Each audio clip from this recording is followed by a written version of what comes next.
Hello and welcome to my lesson from my unit, Being a Good School Citizen. It is a unit I would do at the very beginning of school to teach citizenship and rules and how we all work together and those kinds of things.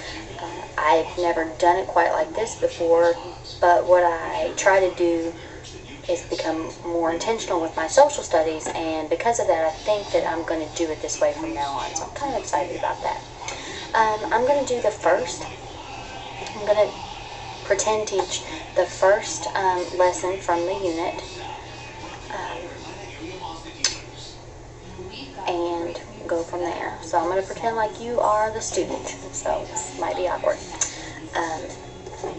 So boys and girls, let's talk about our I can statement today, which is going to be, I can name an example of being a good citizen. So our essential question for this unit is going to be, what makes a good citizen? So boys and girls, I want you to just think about that. What makes a good citizen? Ask yourself a couple questions. Do I know what a citizen is? What makes a citizen good or bad? Just think about those for a few minutes.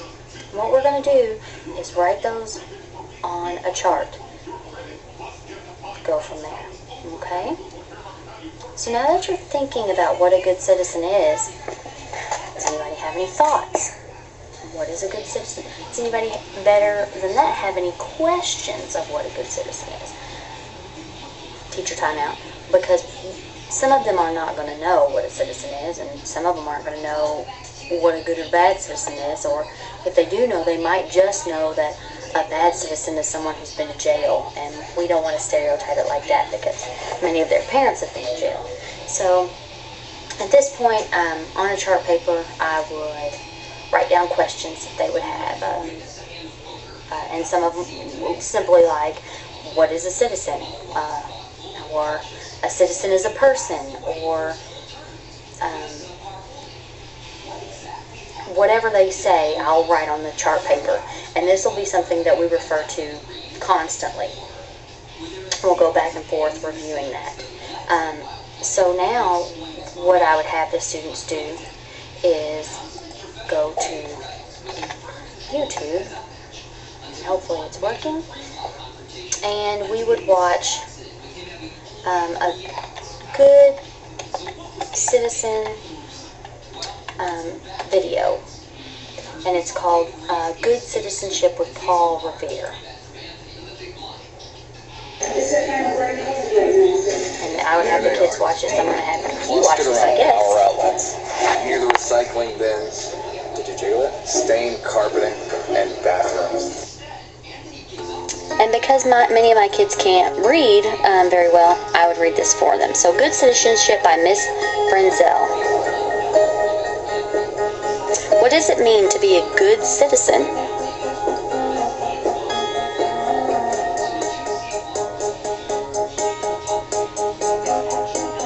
It takes more than just being a citizen. Being a good citizen means telling the truth. Being a good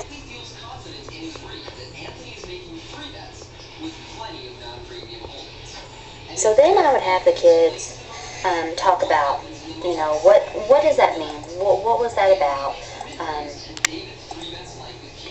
What is a good citizen? How do we do that? And then, so we would take a few minutes to write some of those things down. What is a good citizen? All of those things. How do you become a good citizen? And through the example of Paul Revere, how was Paul Revere a good citizen? And then we would turn, after some discussion about that, we would turn that discussion of what makes a good citizen into a classroom manifesto. And in the manifesto, it would sound something, with the kids' input and my direction, we would make it personal to my classroom. So an example of what it would sound like would be, and I will warn you, we are doing the 7 habits this year, so I'm kind of trying to tie all that in too. In Mrs. Welty's class, we are respectful, proactive, and we put first things first. We are a family, and we help each other grow. And then we all sign it. Now, will it sound exactly like that? Absolutely not. But it'll sound very similar to that, because I want it to be through the kids. So after we do that, after we get our manifesto, those are our rules as well. I mean, it's not like a rule sheet. That's what we're living by. So those are kind of our rules. And then after we discuss all of that, I would introduce centers. I really like workstations and centers because I feel like the kids get so much more accomplished if done the right way and the classroom management is right. So the first center that I would have the kids do or introduce as station number 1 would be the school fact sheet. And it looks like this. It's backwards to you, but school facts research. And this is all research about our school, like when was our school founded, what year. This year we have how many students in our school. We have how many teachers working in our school. What's the total number of staff? What are our colors? What's our mascot? What's our school motto, which is new this year.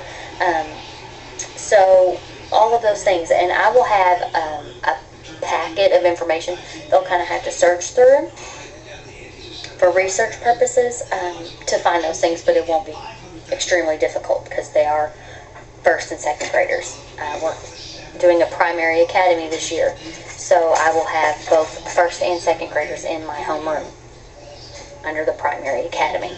So that's station number 1. They'll use the packet of information that I give them, and they will together work cooperatively and answer all those questions. The next station is going to be a journaling and drawing activity. I realized that through the things that we've read,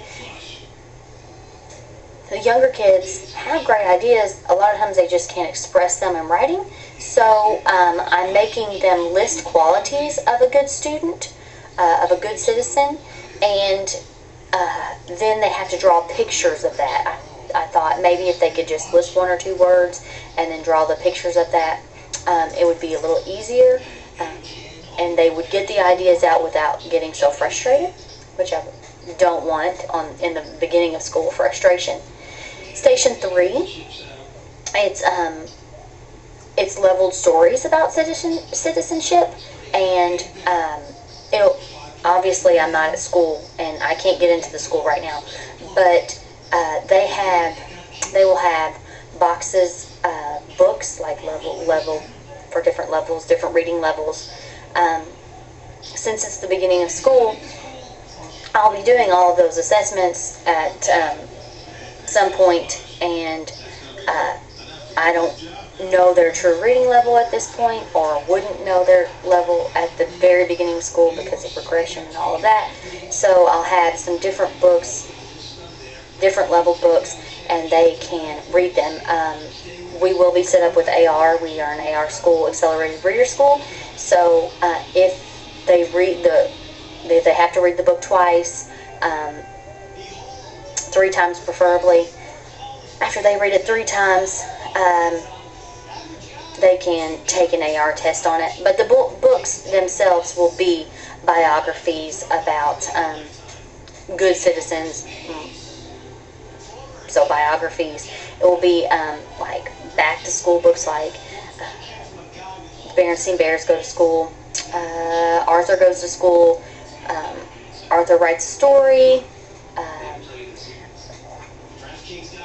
There will be some other books like Officer Buckle and Gloria about laws and rules, and some poetry. Miss Norma Jean and the first grade teacher. So there'll be stuff like that, and if they read it a couple times and they read it to a friend and the friend, whatever, they can take AR tests on it if they have the time, if time allows.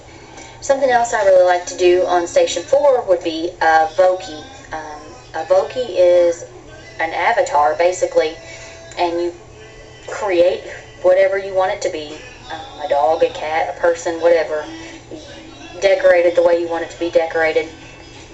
And then you type in, and whatever you type in, it will talk back, it will say.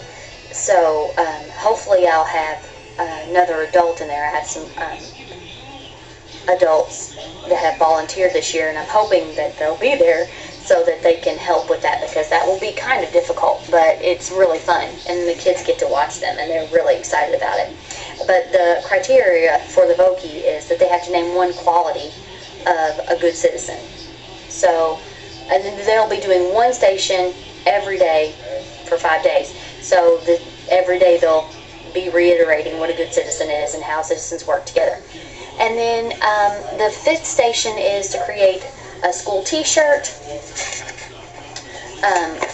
It's simply create a school t-shirt that represents citizenship and how you would want our school to show good citizens. And then the formative assessment would be like a Twitter board outside my room. I will, and I'll put words on the board for those kids who need help spelling words, so that it's not difficult. But they'll have to name something they learned about citizenship the first day. So that would be their formative assessment. And it's something I can check really quick and say, are you sure? Oh, that's great. Go put this on the Twitter board. And it's literally a piece of paper outside my room that we just stick things to. So that's the first day. And I would assign the kids to the groups, and each group would, at the end of the day, would be able to share something that they did that day, that's something that they liked, or they would get to share their Twitter feed. And, I mean, it doesn't sound like a whole bunch, but I think it kind of is. And so, I've never had first graders in the classroom, but it will either be great or it will be an epic fail. But we will see how it goes, because I'm sure they can do it. And that's my Good Citizen first day. So I hope you enjoyed it. I hope it met the criteria, and have a great rest of your summer.